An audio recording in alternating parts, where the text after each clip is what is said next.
오늘은 아기만이라도라는 그런 제목으로 함께 말씀을 좀 살피고 또 나누려고 합니다. 먼저 사진을 보여드리겠습니다. 여러분 이 사진 잘 보이시나요? 잘 안 보이시나요? 아마 뭐 뉴스나 또 신문을 통해서 최근에 많이 보신 그런 사진이지 않을까 그렇게 생각을 합니다. 이제 콘크리트 담이 있고요. 그 위에 이제 철조망이 있습니다. 그리고 그 철조망 위로는 군인들이 있고요. 그 철조망 밑으로는 이제 많은 사람들이 있는데 저분들이 아프가니스탄에 계신 분들입니다. 그리고 그 밑에 있는 엄마와 아빠가 아이를 철조망 위로 이렇게 올리는 그러한 사진입니다. 이 사진이 보도된 기사의 제목은 이랬습니다. 아기만이라도 살려달라. 철조망 너머로 아기 던진 엄마들이라는 제목이었습니다. 제목이 엄마들이라고 나와 있는 걸 보니까 철조망 위로 저렇게 올려지고 던져진 아이가 한 명이 아니었던 여러 명인 것 같습니다. 기사의 내용을 좀 읽어보면 이렇습니다. 아프가니스탄 탈출이 쉽지 않자 아기라도 살리기 위해 아기 엄마가 철조망 너머로 아기를 던지는 모습이 포착됐다. 외신들은 아프가니스탄의 한 호텔에서 3m 이상 돼 보이는 철조망에 막혀 진입이 어려워지자 일부 아기 엄마들이 사람들의 도움을 받아 철조망 너머에서 경비를 서는 군인들에게 아기를 던졌다고 보도했다. 던져진 아기들은 군인들이 받아냈지만 일부는 그러니까 이제 철조망 위로 아이를 이렇게 막 던지는데 그 던져진 아이는 그러니까 철조망을 넘겨서 던져진 아이들은 군인들이 다 받았지만 이렇게 던져졌는데 철조망을 넘어가지 못하고 그 철조망에 걸린 아이들이 또 여럿 있었던 것이죠. 던져진 아이들은 군인들이 받아냈지만 일부는 칼날이 달린 철조망 위에 걸린 것으로 전해졌다. 당시 현장에 있던 영국군 관계자는 아프가니스탄 엄마들은 절박했다. 탈레반의 폭행을 견디면서도 내 아기만이라도 살려달라고 외치며 철조망 반대편에 있는 우리에게 아기를 던졌다고 밝혔다. 던져진 아기 몇 명은 철조망 위에 떨어졌고 그 후에 일어난 일은 끔찍했다. 나중에 밤이 되자 모든 부대원들이 눈물을 흘렸다라고 그렇게 무슨 일이 있었는지를 보도하고 있었습니다. 그러니까 젖 먹는 아이인 거죠. 물론 조금 더 큰 아이들도 있었겠죠. 생각해보면 뭐 우리 지금 여기 교회 예배에 참석한 주한이 정도 되는 아이들도 있었을 겁니다. 저런 아이를 던질 수 있을까요? 여러분 아이를 던지십니까? 그렇지 않습니다. 아이를 어떻게 던져요? 못 던지죠. 그런데 여기 엄마들은 그래도 아이를 던졌습니다. 왜 그랬을까요? 그렇게 해야만 아기가 살 수 있는 희망을 그렇게 해야만 가질 수 있기 때문이었던 거죠. 이런 생각을 좀 해봅니다. 만약에 우리가 저곳에 있었다면, 여러분이 저 철조망 위에가 아니라 우리가 저 철조망 밑에 있었다면, 그리고 우리에게 어린 아기가 있었다면 우리는 어땠을까라는 것이죠. 던졌을까요? 안 던졌을까요? 여러분 어떻게 하셨을 것 같습니까? 뭐 누군가는 던졌을 수도 있고 또 던지지 않고 다른 방법을 찾았을 수도 있습니다. 다 다르겠죠. 하지만 공통된 한 가지는 있습니다. 그것은 무엇일까요? 그것은 누구라도 어떻게 해서든지 그 어린 아기들을 지키기 위해서 최선을 다했을 거라는 것이죠. 성경에도 보면 이렇게 아기를 지키기 위해서 최선을 다하는 부모님들의 모습이 여러 군데 나옵니다. 마치 철조망 위로 아기를 던지는 것과 같은 그러한 이야기들이 성경에 나오고 있죠. 혹시 여러분 기억나는 것들이 있으신가요? 철조망 위로 아기를 던지는 것과 같은 그런 이야기들이 성경에도 여러 군데 나온다는 겁니다. 제가 기억하는 첫 번째는 언제였냐면 노아 홍수 때였습니다. 노아 홍수 때 아기를 철조망 위로 던지는 것 같은 그러한 심정으로 아기를 던지는 일들이 있었다는 거죠. 아니, 노아 홍수 때 비 내리고 다 죽었는데 무슨 일이 있었습니까? 무슨 일이 있었더라고요. 부조화 선지자에는 이렇게 기록되어 있습니다. 100쪽에 있는 말씀인데요. 안전하게 보이던 것들이 하나씩 무너졌다. 물이 계속 더 높이 불어오르자 사람들은 제일 높은 산으로 피난하였다. 가끔 사람과 짐승이 발 디딜 곳을 차지하기 위하여 서로 싸우다가 둘 다 휩쓸려 갔다.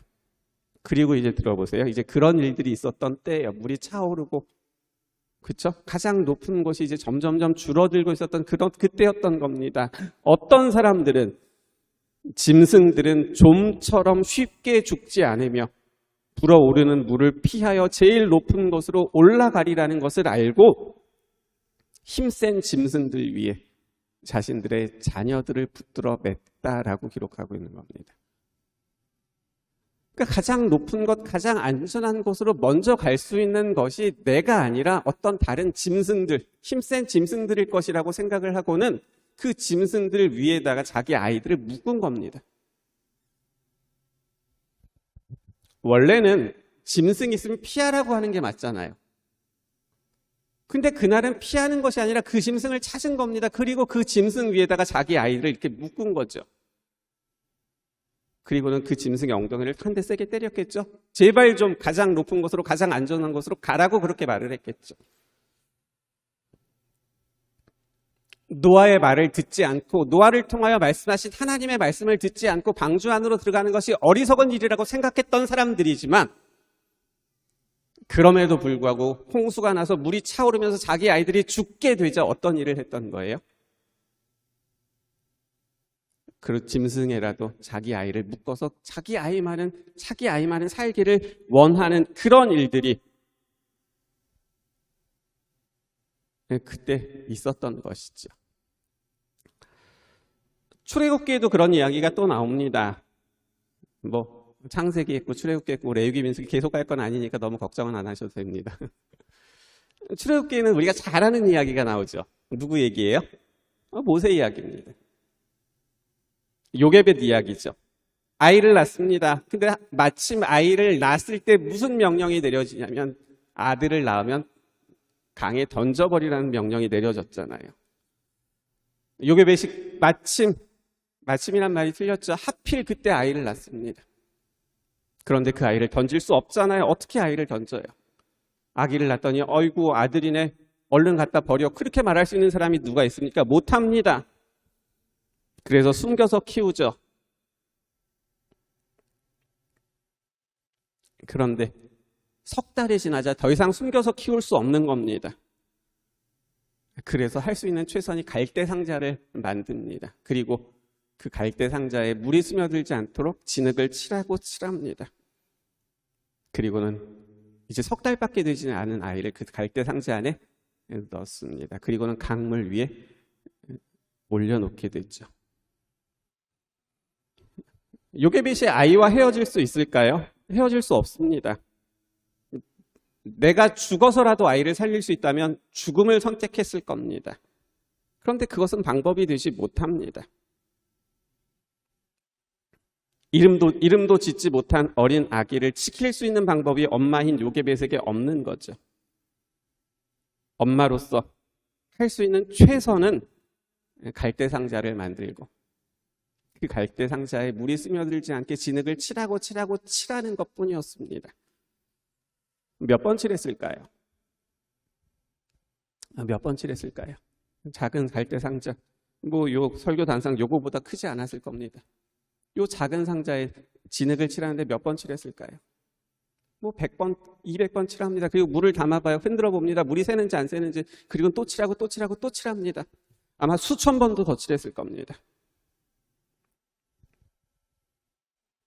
철조망 위로 아기를 던지는 엄마, 힘센 짐승의 등에 아기를 묶는 엄마, 갈대 상자에 아기를 눕히고 그 아이를 강물 위에 띄워야만 하는 엄마. 성경에만 이런 이야기들이 있는 것은 아니었습니다. 1963년 영국에서 있었던 일입니다. 어느 추운 겨울밤 갓난 아이를 품은 한 여인이 남부 웨일즈 언덕을 넘어가고 있었습니다. 그런데 갑자기 세찬 눈보라가 몰아닥쳐서 더 이상 걸을 수 없었던 겁니다. 누군가 도움을 얻기 위하여 소리쳐 보지만 도와줄 사람이 한 사람도 나타나지 않았습니다. 그리고 그날 밤, 그 밤이 그렇게 지나갑니다.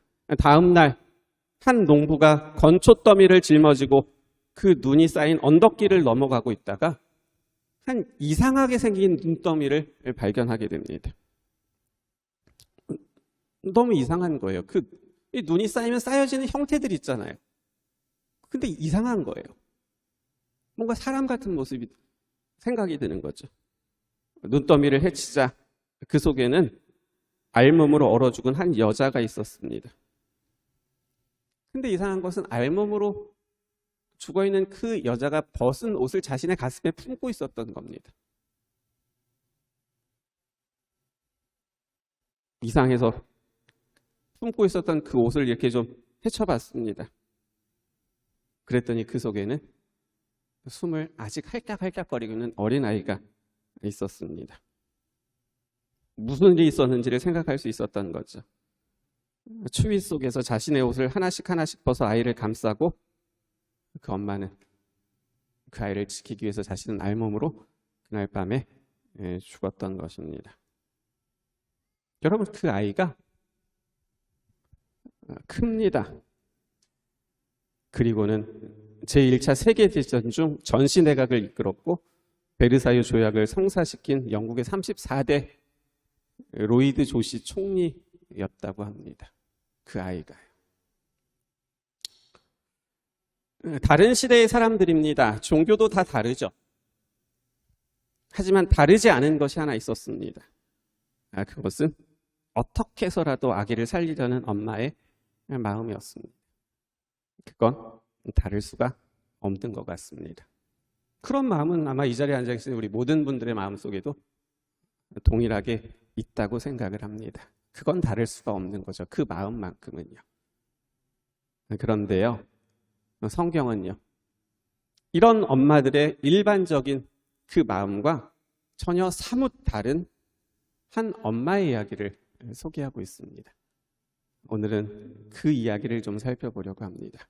이제 성경 본문의 말씀을 보시겠습니다. 사무엘상 4장입니다. 구약성경 사무엘상 4장 19절부터 21절에 있는 말씀입니다.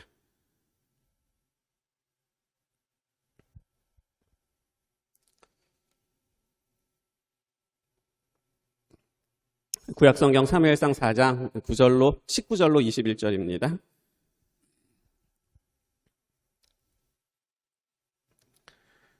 그의 며느리인 비느하스의 아내가 임신하여 해산 때가 가까웠더니 하나님의 궤를 빼앗긴 것과 그의 시아버지와 남편이 죽은 소식을 듣고 갑자기 아파서 몸을 굽으려 해산하고 죽어갈 때에 곁에 서 있던 여인들이 그에게 이르되 두려워하지 말라, 내가 아들을 낳았다 하되 그가 대답하지도 아니하며 관념하지도 아니하고. 21절입니다. 이르기를 영광이 이스라엘에서 떠났다 하고 아이 이름을 이가봇이라 하였으니 하나님의 궤가 빼앗겼고 그의 시아버지와 남편이 죽었기 때문이라. 지금 읽은 말씀을 정리해 보면 이렇습니다. 엘리의 며느리였던 비느하스, 여러분이 아시는 그 홈리와 비느하스의 그 비느하스입니다. 비느하스의 아내가 임신을 했습니다. 해산할 때가 가까웠죠. 하지만 예정일이 오늘은 아직 아니었습니다. 며칠 남았었습니다. 그런데 그날 블레셋과의 싸움에서 이기기 위해서 전쟁터에 자신의 남편이 법궤를 가지고 나갔는데 그 법궤를 빼앗긴 겁니다. 전쟁에 졌다는 소식을 들었을 때는 엘리 제사장이, 시아버지였던 엘리가 그래도 슬픔에 잠기면서도 견딜 수 있었는데, 그날 그 전쟁에서 법궤를 빼앗겼다는 소식을 듣고는 대제사장이었던 시아버지 엘리가 앉아있었던 자리에서 놀라서 뒤로 넘어집니다. 그리고는 목이 부러져서 죽습니다. 전쟁터에 나갔던 남편 비느하스도 죽었답니다. 시아 주번이었던 홈리도 죽었습니다. 그렇게 법궤를 빼앗겼다는 소식과 시아버님이 돌아가셨다는 소식과 남편이 죽었다는 소식을 귀로 들었을 때, 그 소식을 귀로 듣잖아요. 귀로 들었을 때 갑자기 배가 아프기 시작하고 갑작스럽게 해산하게 됩니다. 그때 몸으로 느껴지는 소리도 있었습니다. 그러니까 소리라는 것은 귀로 들어오는 소리도 있지만 느껴지는 소리도 있잖아요. 근데 그 비느하스 아내, 이제 막 아이를 낳으려고 했었던 그 비느하스 아내가 자기 스스로 몸으로 느껴지는 소리가 있었던 겁니다. 그것은 자기가 지금 아이를 낳고 있지만 자기가 지금 죽어가고 있다는 것이었습니다. 비느하스의 아내는 그렇게 아이를 낳고 그 아이가 아들이었습니다. 이름을 짓습니다. 뭐라고 졌어요? 이가봇이라고 지었습니다. 이제 막 태어난 이가봇을 중심으로 이야기를 좀 다시 해보겠습니다. 아들로 태어났습니다. 당연히 축복을 받고 축하를 받아야 됩니다. 밖에서 기다리고 있었던 할아버지가 아이 울음소리를 듣고는 축복하는 이야기를 하고 축복의 기도를 해야 합니다. 아빠가 축복해주고 큰아버지가 축복해주고 그놈 참 잘생겼네, 장군감이네, 아니 커서 아빠보다 할아버지보다 더 훌륭한 제사장 돼야지, 그런 인사들, 축복들을 받아야 됩니다. 이건 뭐 너무 욕심 부리는 거 아니잖아요. 그렇죠? 이건 너무 욕심 부리는 거 아닙니다.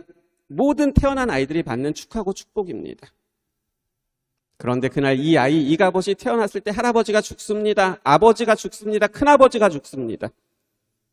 이것이 모두 다 이가봇이라는 아이가 태어난 날, 그날 있었던 일입니다. 이보다 더 불행할 수 있을까요? 그런데 이가봇의 불행은 아직 끝나지 않았습니다. 아직 끝나지 않았습니다. 20절을 다시 보세요. 사무엘상 4장 20절입니다. 이 말씀은 같이 읽겠습니다. 죽어갈 때에 같이 읽습니다. 시작. 죽어갈 때에 곁에 서 있던 여인들이 그에게 이르되 두려워하지 말라, 내가 아들을 낳았다 하되 그가 대답하지도 아니하며 관념하지도 아니하고라고 기록합니다. 아직 끝나지 않은 불행은 무엇이었을까요? 그것은 자기를 낳은 엄마가 지금 뭐하고 있다는 거예요? 죽어가고 있다는 것입니다. 아주 냉정하게 생각해 보면요, 아이를 낳다가, 요새는 많지 않지만 예전에는 아이를 낳다가 그 엄마가 죽는 일들이 덜어 있었습니다. 안타까운 일이고 불행이 맞습니다. 하지만 지금 끝나지 않은 불행이라고 말하는 것은 자신을 낳은 엄마가 죽어가고 있기 때문만은 아닙니다. 끝나지 않은 불행이라고 말하는 것은 이가봇을 낳은 엄마, 즉 비느하스의 아내가 지금 아이를 낳고 자기가 낳은 아이에게 보인 태도 때문에 그렇습니다. 성경은 어떻게 기록하고 있습니까? 출산을 돕고 있었던 여인들이 그 아이를 낳은 산모에게 이렇게 말합니다. 아들을 낳았어. 그러니 조금만 더 힘을 내. 라고 말을 합니다. 왜냐하면 아이의 출산을 돕고 있었던 그 여자들도 지금 블레셋과의 전쟁에서 지고 무슨 일이 일어나는지를 다 귀로 들어서 알고 있기 때문에 그렇습니다. 시아버지였던 엘리가 죽었다는 소식을 듣고 남편이었던 비느하스가 죽었다는 소식을 그들도 들어서 다 알고 있는 겁니다. 그렇기 때문에 위로하면서 말하는 거죠. 그래도 아들을 낳았잖아. 그러니 힘을 더 내야지라고 말하고 있는 겁니다. 불행한 일들을 겹겹이 겪고 있는 그 산모에게 그래도 아들을 낳았으니 이제 태어난 그 아이를 위해서라도 힘을 더 내야 되지 않겠냐라고 말하는 것이죠. 그렇게 위로하고 용기를 주고 있었던 겁니다. 그런데요, 그렇게 용기를 주는 말을 들은, 그래서 이제 막 아이를 낳은 그 산모는 그 말을 듣고는 어떻게 했어요? 어떻게 했죠? 대답하지도 아니하고 관념하지도 않았다는 겁니다. 아들을 낳았으니 그 아이를 생각해서라도 더 힘을 내야 되지 않겠냐라고 말하는 그 말을 들었음에도 불구하고 그 아이를 낳은 엄마는 그 여인들의 말에 대답하지 않았다는 겁니다. 관념하지도 않았다는 것이죠. 이게 무슨 뜻일까요? 다른 성경을 찾아봤습니다. 공동 번역입니다. 들은 채도 하지 않고 대꾸도 안 했다고 기록합니다. 새번역 성경입니다. 대꾸하지도 않고 관심도 보이지 않았다고 말합니다. 바른 성경입니다. 마음을 쓰지도 않았답니다. 누가 그랬던 거예요? 누가 그랬던 거예요? 피나스의 아내가 그랬습니다. 자신이 낳은 아들인데 아들을 낳았다는 소식을 들었을 때 그 뭐 소식을 듣는 것도 아니잖아요. 자기가 낳았으니까요. 자기가 지금 아이를 낳았는데 태어난 아이가 아들이라는 말을 듣고는 대꾸도 안 했다는 겁니다. 아무 말도 하지 않았다는 거죠. 다른 말로 말하면 마음도 안 쓰고 신경도 안 썼다라는 것입니다. 사진에서 보는 것처럼 아프가니스탄의 엄마들은 아이를 살리려고 어떻게 해서든 살리려고 철조망으로 아이를 던지는데 비나스의 아내는 자신이 지금 막 낳은 그 핏덩어리 같은 탯줄도 아직 떼지 못한 그 아이에게 뭘 보이지 않는 거예요? 관심을 보이지 않는다라는 것이죠. 이것이 이가봇이 일어날 때 있었던 일입니다. 태어나자마자 받아야 될 관심과 축복과 사랑을 받지 못했던 것이죠.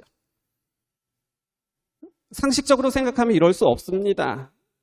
한번 생각해 보세요. 여자가 아이를 낳습니다. 그런데 아이를 낳으면서 자기가 지금 죽고 있구나라는 것을 몸으로 느끼는 겁니다. 그러면 어떻게 할까요? 아마 자신이 죽는 것을 먼저 염려하기보다는 이제 내가 낳은 이 아이를 어떻게 해야 되나 그 생각을 더 많이 하지 않겠습니까? 그것이 일반적이고 상식적이지 않나요? 그런데 지금 우리가 읽은 말씀에 보면 이가봇을 낳은 비나스의 아내는 그렇게 안 했다라는 것이죠. 성경 주석은 그 부분을 이렇게 설명합니다. 당시 히브리 여인들에게는 아들을 낳는 것보다 큰 영광과 기쁨이 없었음에도 불구하고 엘리의 며느리는 아들을 낳은 것에 대해서 관념하지 않았다. 관념하지에 해당하는 히브리어는 조금도 마음을 두지 않았다는 뜻이다 라고 설명하고 있습니다. 자기가 낳은 아들인데 엄마가 그 아이에게 조금 더 신경을 쓰고 있지 않았다라는 것이죠. 그런데 불행은 이 태어난 어린아이 이가봇에게 불행은 또 남아 있었습니다. 이제 한 말씀 볼게요. 사무엘상 2장 보세요. 31절 33절입니다. 사무엘상 2장 31절 그리고 33절입니다. 31절 읽습니다. 보라, 내가 내 팔과 내 조상의 집 팔을 끊어 내 집에 노인이 하나도 없게 하는 날이 이를지라. 33절입니다. 내 제단에서 내가 끊어버리지 아니할 네 사람이 내 눈을 쇠잔하게 하고 내 마음을 슬프게 할 것이요. 내 집에서 출산되는 모든 자가 어떻게 될 것이라고요? 젊어서 죽게 될 것이다. 누가 들은 얘기인가 하면 그 아이의 할아버지였던 엘리 제사장이 하나님께로부터 들은 선언이었습니다. 내 집안에 너의 죄와 내 아들들의 그 죄로 인하여 너희 집안에는 무엇이 없을 것이라고요? 노인이 없을 것이라고요. 그렇기 때문에 내 후손들은 너를 통하여 태어나는 내 아들들과 그 아들들을 통하여 태어나는 그 모든 자녀들은 어떻게 될 것이라고요? 젊어서 어렸을 때 죽을 것이다 말씀하셨던 것이죠. 태어난 날 할아버지가 죽었는데 아빠가 죽었는데 엄마도 죽어가고 있는데 엄마가 따뜻하게 한번 안아주지도 않는데 그 아이는 뭐 하지도 못한다는 거예요? 오래 살지도 못한다는 얘기입니다. 이런 환경 가운데 태어나는 아기가 있을까요? 태어나면서부터 이런 운명 속에서 살아가야 되는 그런 아이가 있을까요? 아마 없을 겁니다. 우리들 가운데도 아무도 없죠. 그러면요, 여러분, 이렇게 태어난 이 아이 이가봇이 어떻게 됐는지 여러분 혹시 기억하십니까? 이 아이가 어떻게 될까요? 여러분 어떻게 기억하고 계십니까? 한 말씀 더 찾아볼게요. 14장 보세요. 사무엘상 14장 3절입니다.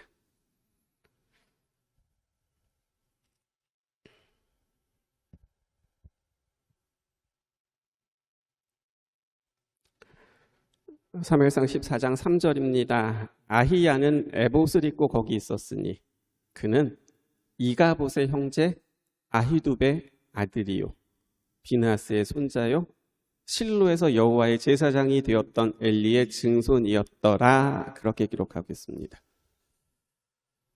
사장에서 태어난 그 이가봇이 성경에 딱 한 번 더 나옵니다. 그것이 14장입니다. 지금 읽은 여기에 나오는 거죠.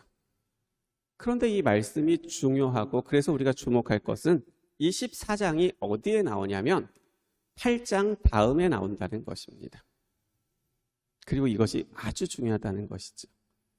아니 목사님, 그럼 14장이 8장 뒤에 나오지 8장 앞에 나옵니까? 뭐 이상한 소리 하십니까?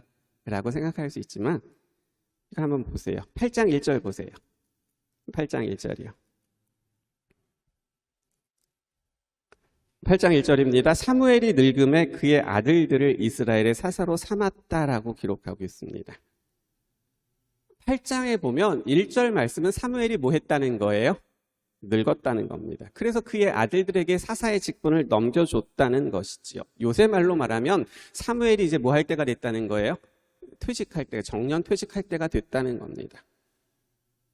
그리고 주석을 찾아보면 사무엘이 그 사사의 직분을 자녀들에게 이렇게 넘겨줬을 때 이 사무엘의 나이를 몇 살로 계산을 하냐면 60살로 계산을 하고 있습니다. 60세쯤 됐다는 것이죠. 그렇기 때문에 우리가 계산해 볼 것이 있습니다. 하나님께서 성전에서 사무엘을 부르십니다. 그렇죠? 자고 있었던 사무엘을 하나님께서 사무엘아 사무엘아 부르셔요. 처음에는 몰랐어요. 근데 나중에 하나님의 부르심한 걸 알고는 말씀하세요라고 이야기하는 그 이야기가 사무엘에게 몇 살 때 일어난 일이냐면 12살 때 일어난 일입니다. 그것이 3장입니다. 그리고 4장에서 이가봇이 태어납니다. 그렇기 때문에 사무엘과 이가봇의 나이 차이는 한 15살 정도 차이 난다고 생각합니다. 그런데 사무엘이 60세가 되어서 은퇴합니다.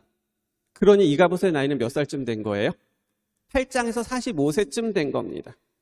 그리고 이가봇은 8장이 아닌 14장에 나옵니다. 그 말의 의미는 8장보다 더 많은 시간이 지난 다음에 이가봇이 성경에 나오고 있다는 것이죠. 그런데 이가봇은 아직 뭐 하지 않았다는 거예요? 죽지 않았다는 겁니다. 여전히 살아있다는 것이죠. 이때 이가봇의 나이가 정확히 몇 살일 거라고는 성경은 몇 살이라고 콕 집어서 이야기하고 있지 않지만 적어도 이가봇의 나이가 60살 이상이었을 것으로 생각을 합니다. 60살 살아간 것이 이가봇이 60된 것이 놀라운 일인가요? 놀라운 일이죠. 왜 그렇습니까? 앞에서 우리가 살펴본 것처럼 그 집안의 자녀들 가운데 노인이 하나도 없을 것이라고 하셨고 젊어서 죽을 것이라고 하셨는데 이가봇이 아직 살아있다는 겁니다. 그러면 이것은 무엇을 말하는 걸까요? 성경 주석은 이렇게 설명합니다. 하나님께서는 엘리 집안에 대한 준엄한 심판을 행하시는 가운데 긍휼을 베푸셔서 엘리 가문이 완전히 멸망하지 않도록 도우셨다라고 기록하고 있는 겁니다. 하나님께서 엘리 집안에 뭘 내리셨다는 거예요? 은혜를 내리셨다는 것이죠. 긍휼을 베푸셨다는 것이죠.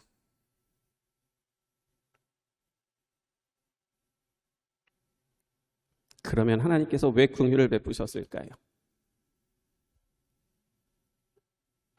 엘리도 죽고 홈리도 죽고 비나스도 죽고 그렇게 다 죽으니까 그래도 이건 좀 안 되겠다. 내가 조금 더 신경 써줘야지 라고 생각하셔서 베푸신 긍휼이었습니까? 그렇지 않습니다. 하나님께서 그 집안에 긍휼을 베푸신 것이 무엇하고 연결이 되냐면 그 아이를 낳았던 엄마하고 연결되어 있는 겁니다. 이제 다시 4장 20절 봅니다.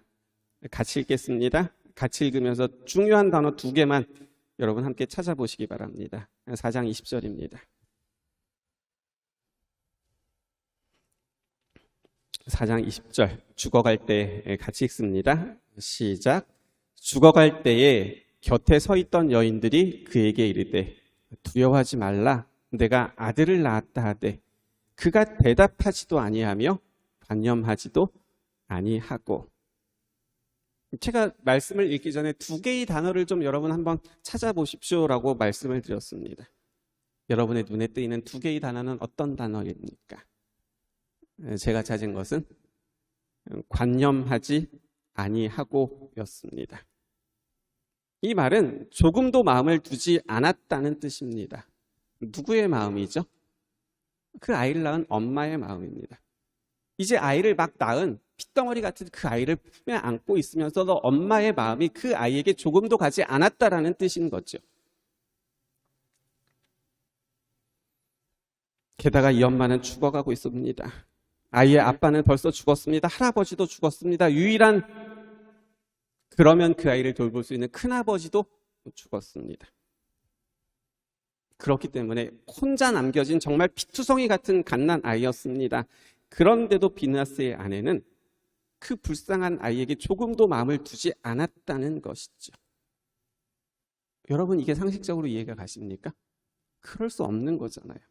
그럼 도대체 그 시간 그 엄마의 마음은 어디 있었을까요? 그 엄마의 마음이 100이라면 그 아이에게 정말 1도 마음을 주지 않았다면 그 엄마가 가지고 있었던 그 생각 속에 있었던 그 엄마에게 있었던 그 100이라는 그 마음의 생각은 도대체 어디 있었을까요? 이제 21절과 22절을 읽겠습니다. 4장 21절, 22절입니다. 이르기를 영광이 이스라엘에서 떠났다 하고 아이 이름을 이가봇이라 하였으니 하나님의 괴가 빼앗겼고 그의 시아버지와 남편이 죽었기 때문이며 또 이르기를 하나님의 괴를 빼앗겼으므로 영광이 이스라엘에서 떠났다 하였더라. 이제 제가 아주 중요한 성경 주석의 설명을 읽어드리겠습니다. 4장은 사무엘상 4장입니다. 우리가 보고 있는 그 4장이죠. 악하고 이기적인 대제사장과 결혼했지만 남편의 성품을 담지 않았던 한 젊은 여인에 대한 묘사로 마친다. 남편과 시아버지의 죽음에 대한 관심은 자연스러운 애정의 증거였지만 하나님의 괴를 잃어버린 것에 더 큰 관심을 보인 것은 하나님과 성물에 대한 헌신의 증거였다. 가족의 죽음조차도 하나님의 괴를 빼앗긴 것에 대한 그녀의 관심을 능가하지 못했다라고 설명하고 있는 겁니다.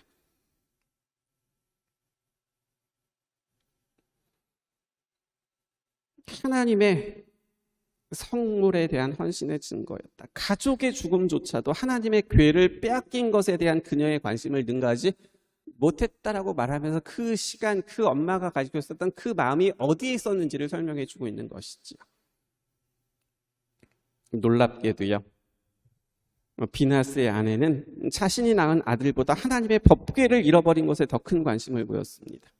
그래서 자기가 낳은 아이의 이름을 뭐라고 지은 거예요? 이가봇이라고 지은 거예요. 이가봇의 뜻이 뭐예요? 하나님의 영광이 뭐했다는 거예요? 떠났다는 것이죠. 어떻게 이럴 수 있을까요? 이제 갓 태어난 자기 아들이었습니다. 그것도 가장 불행한 가운데 태어난 아들이었습니다. 자기는 죽어가고 있습니다. 그 아이 곁에 하루도 머물지 못합니다. 지켜주지 못하죠. 그런데도 이 엄마 비느하스의 아내는 그런 자신의 아들에게 마음을 두지 않고 하나님의 법궤에 더 마음을 두었다라는 것이죠. 여러분 이것이 이해가 되십니까? 어떻게 이럴 수 있습니까? 이것을 이해하기 위해서 그때 무슨 일이 있었는지를 기억하는 일이 중요합니다. 시간이 많이 갔기 때문에 제가 성경을 찾고 설명하지 않고 제가 그냥 이야기로 하겠습니다. 블레셋과 전쟁이 있었어요. 전쟁에 이기기 위하여 군대를 내보냅니다. 어떻게 됐어요? 이겼어요? 졌어요? 졌어요. 몇 명이 죽었어요? 3,000명이 죽었어요. 그래서 그 전쟁에서 이기기 위해서 이제는 묘수를 내는데 뭘 내보내는 거예요? 법궤를 내보내는 거예요. 법궤를 내보내기 위해서는 어떻게 해야 돼요? 법궤를 가지러 가야 돼요. 법궤를 가지기 위해서는 어디로 들어가야 돼요? 성소로 가야 되고, 성소 안에 있는 것이 아니라 어디 있는 거예요? 지성소 안에 들어가야 돼요. 지성소 안에는 들어갈 수 있어요? 없어요? 못 들어가요. 대제사장도 1년에 며칠만 들어갈 수 있어요? 딱 정해진 대속죄일 단 하루, 그날만 들어갈 수 있어요. 다른 날은 대제사장이랄지라도 들어가면 죽어요. 못 들어가요. 그런데 그날 그 전쟁터에 법궤를 가져가기 위해서 그 어떤 사람들이 그 지성소 안으로 들어가서 법궤를 가지고 나온 거예요. 누가 들어갔어요? 홈리하고 비나스가 들어갔어요. 근데 죽었어요? 안 죽었어요? 안 죽었어요. 그리고는 그 법궤를 가지고 전쟁터로 가서 다시 싸워요. 법궤가 도착했다는 소식을 듣고 이스라엘 백성들은 막 소리치면서 좋아요. 왜요? 법궤가 왔으니까. 법궤를 가지고 여리고와 싸움에서 이겼고 흘러넘치던 요단강을 멈추게 만들었던 그런 법궤였잖아요. 그렇기 때문에 좋다고 그래요. 그리고는 다시 싸워요. 이겼어요? 졌어요? 졌어요. 두 번째 전투에서는 3만 명이 죽습니다. 여러분 이상하지 않아요? 이 이야기가? 법궤를 가지고 나왔는데, 법궤가 도착했는데, 전쟁에서 지는 것도 이상하지만 그 법궤를 가지러 지성소에 들어갔다가 나왔는데 죽지 않은 것도 이상한 거예요. 왜 그랬죠? 하나님께서 그날 한번 눈 감아주신 건가요? 그렇지 않아요. 시편 78편 60절에 보시면 사람 가운데 세우신 장막, 곧 실로의 장막을 떠나셨다라고 기록하고 있어요. 하나님께서 거기 안 계셨던 거예요. 하나님께서 함께 하시지 않는 법궤였던 거예요. 그런데 이스라엘의 수많은 사람들 가운데, 지도자들 가운데, 제사장들 가운데 그 법궤에 하나님이 함께 계시지 않는다라는 것을 알아차린 사람이 단 한 사람도 없었던 거예요. 아무도 몰랐어요. 법궤를 가지고 왔어요. 그 법궤에 하나님께서 함께 하시지 않아요. 벌써 떠나셨거든요. 그런데 하나님께서 함께 하시지 않는 법궤라는 것을 알아차린 사람이 한 사람도 없었던 거예요. 아무도 없었어요.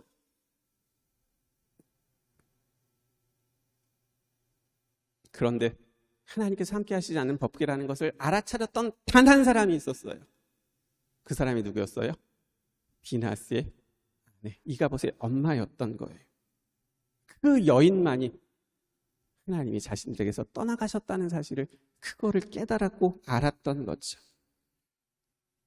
다시 이가봇이 태어날 때의 상황으로 돌아갑니다. 비나스의 아내가 아이를 낳으려고 고통스러워하고 있었습니다. 이제 막 아기가 태어나려고 하는 그때 얼마나 힘들고 그래요. 그쵸? 최근에 아이를 낳은 정장님 기억나시나요? 그날?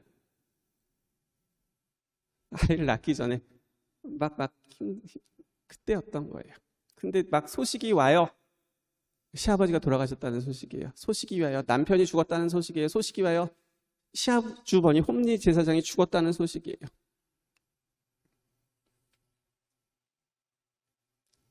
그리고 진통 중에 있었던 이 여인이 느끼는 소리도 있었어요. 자기가 죽어가고 있다는 것이었어요. 이제 막 아이가 태어나려고 하는데 자기가 죽어가고 있는 거예요. 그걸 느낌으로 알았던 거예요. 느껴지는 소리로 알았던 것이죠. 그래서 이 여인은 그녀의 마음을 아이에게 둘 수 없었습니다. 이 말은 자신이 죽어가고 있었기 때문에 아이가 먼저가 아닌 자신이 먼저라는 말이 아니었습니다. 앞에서 살펴본 것처럼 이스라엘의 수많은 그 영적인 지도자들 어느 누구도 알 수 없었던 하나님이 떠나셨던 그것을 깨달아 알 수 있는 유일한 여인이었습니다. 다시 말하면 영적인 식별력을 가진 믿음의 여인이었습니다. 그렇기 때문에 이 여인은 그 순간 자신이 할 수 있는 최선의 힘을 무엇에 집중하게 되냐면 하나님에게 집중하게 됩니다. 왜냐하면 자신이 지금 낳은 이 아이를 지킬 수 있는 분은 사람이 아니라 누구밖에 없다는 것을요. 하나님밖에 없다는 것을 이 여인이 그 순간 알았기 때문이었던 것이죠. 그래서 죽어가면서 낳은 아이가 아들이라는 소식을 들었을 때 조금도 마음을 태어난 아이에게 두지 않았던 것은 그 아이에게 마음을 둘 수가 없었기 때문이었습니다. 자기가 낳은 아들을 지키고 살릴 수 있는 유일한 방법은 그 아이를 그 순간 하나님의 손에 의탁하고 맡기는 것 말고는 방법이 없음을 알았기 때문이었습니다.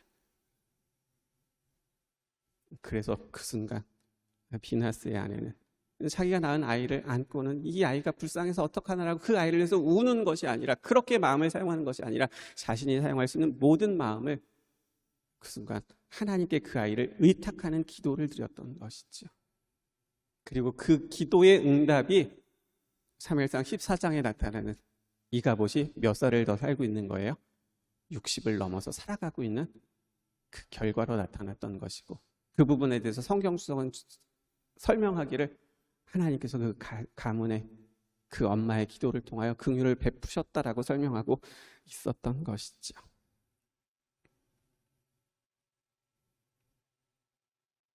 하나님께서 보시는 겁니다. 자기가 죽어가고 있는데, 이제 태어난 그 핏덩어리 같은 아이인데 그 아이를 안고 서럽고 슬프고 안타까워서 우는 것이 아니라 그 아이를 하나님께 맡기는 그 여인의 믿음의 기도를 헛되게 하지 않으셨던 것이죠. 그래서 하나님께서는 엘리와 그 아들들이 지었던 그 수많은 죄들에 대하여 하나님께서는 멈추시고 그 가정에 긍휼을 베푸시고 이가봇이 그 은혜를 받은 아이로 성장할 수 있었던 것이죠. 이것이 그 엄마의 이야기였던 것입니다. 이제 말씀을 정리하면서 이가봇의 엄마였던 비나스의 아내의 그 이야기로 좀 우리에게 들려주는 이야기를 좀 들어보겠습니다. 아이를 낳으면서 아들이라는 말을 들었어요. 누가 들은 거예요? 그 엄마가 들은 거죠. 기뻤죠. 너무 기뻤어요. 하지만 저에게는 기뻐할 시간적 여유가 없었어요. 왜냐하면 제가 죽어가고 있다는 몸의 소리를 듣고 있었거든요. 제가 낳은 이 아이 어떻게 해요? 아버지는 전쟁터에서 죽었고 할아버지도 죽었고 게다가 엄마인 저도 죽어가고 있거든요. 그래서 저는 아이를 힘껏 안아줄 수도 없었어요. 제게 남겨진 작은 시간들 그리고 작은 힘들을 다해서 너무 사랑스럽고 또 불쌍한 제 아이를 안아주고 싶었지만 저는 저에게 남아있는 그 시간을 그렇게 쓸 수가 없었어요. 그래서 저는 아들을 낳았다는 저의 출산을 돕는 여인들의 소리를 들었을 때 울면서 아이를 쳐다보지도 않았어요. 하지만 기도했어요. 하나님, 이 아이 하나님이 지켜주세요. 불쌍해도 너무 불쌍한 제 아들 하나님이 지켜주세요. 아빠는 벌써 죽었어요. 할아버지도 죽었어요. 저도 죽어가고 있어요. 그러니 하나님, 제발 이 아이를 하나님이 지켜주세요. 제 남편의 죄와 제 시아버지의 저희 가문의 죄로 인하여 저희 가정이 심판을 받아야 된다는 거 알아요.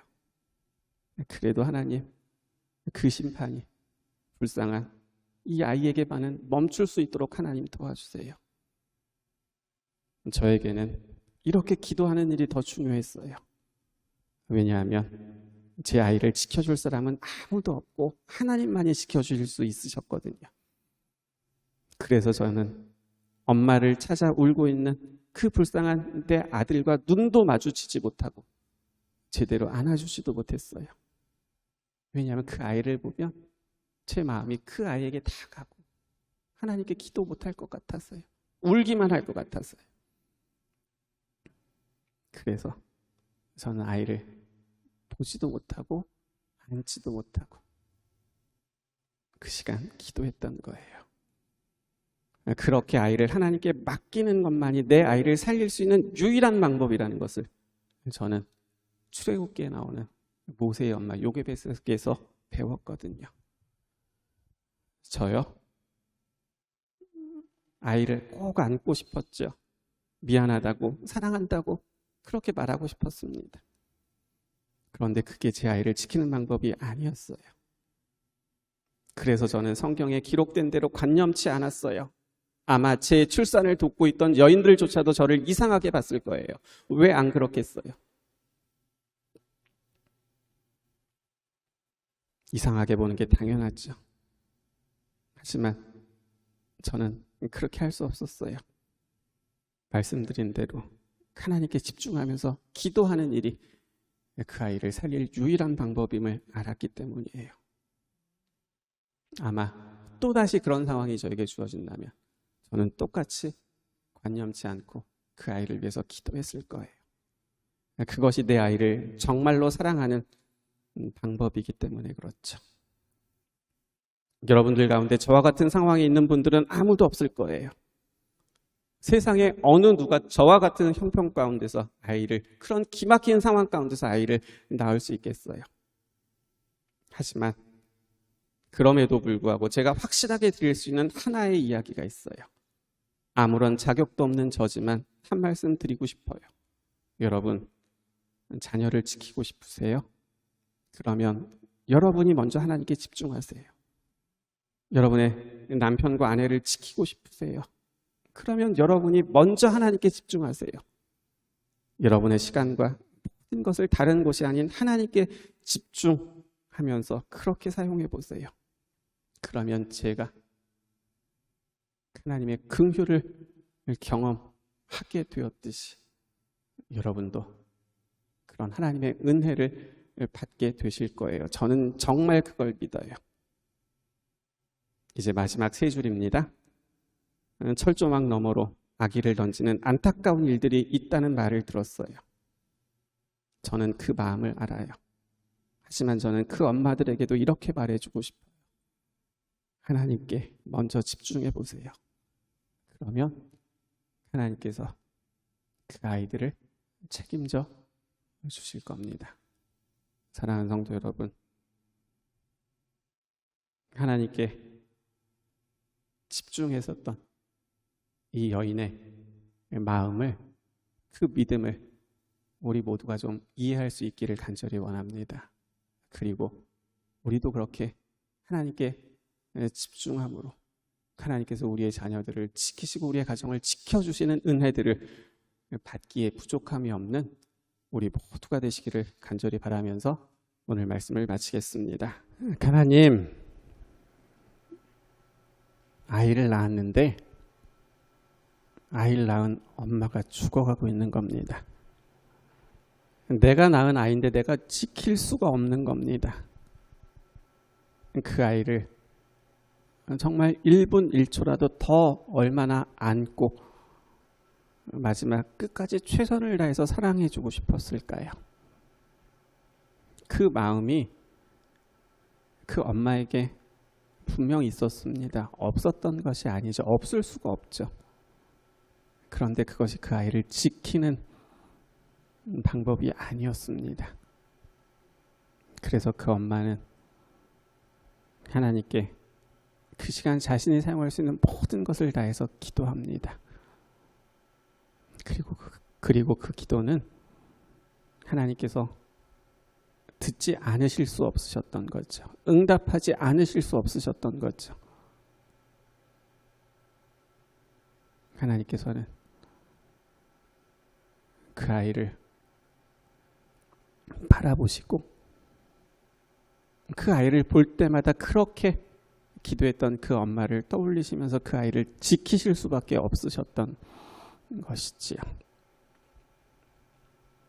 오늘 그 비느하스의 아내는 우리에게 이런 이야기를 들려줍니다. 우리가 정말 사랑하는 우리의 아이들을, 우리의 가족들을, 누군가를 지키는 가장 중요한 것은 내가 내 마음을 다 그 아이에게 주는 것이 아니라 내 마음을 그 시간 하나님께 집중해서 기도하는 것입니다.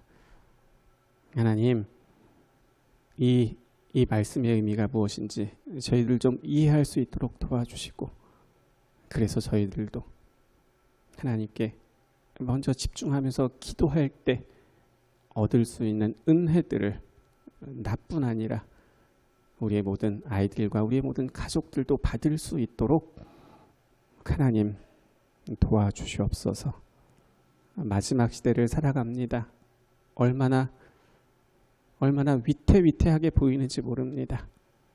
우리가 지킬 수 있을까요? 못 지킵니다. 우리는 내 자신과 내 생각도 지키지 못합니다. 우리를 지켜주실 수 있는 분은 하나님밖에 없으십니다. 그래서 저희들 이제는 먼저 하나님께 집중하면서 기도하려고 합니다. 하나님 우리를 지켜주시고 우리 아이들을 지켜주시고 우리의 가정과 우리의 교회들을 하나님 지켜주시옵소서. 그런 은혜들을 받기에 부족함 없는 우리 모두 되게 도와주시기를 예수님의 이름으로 간절히 기도드립니다. 아멘.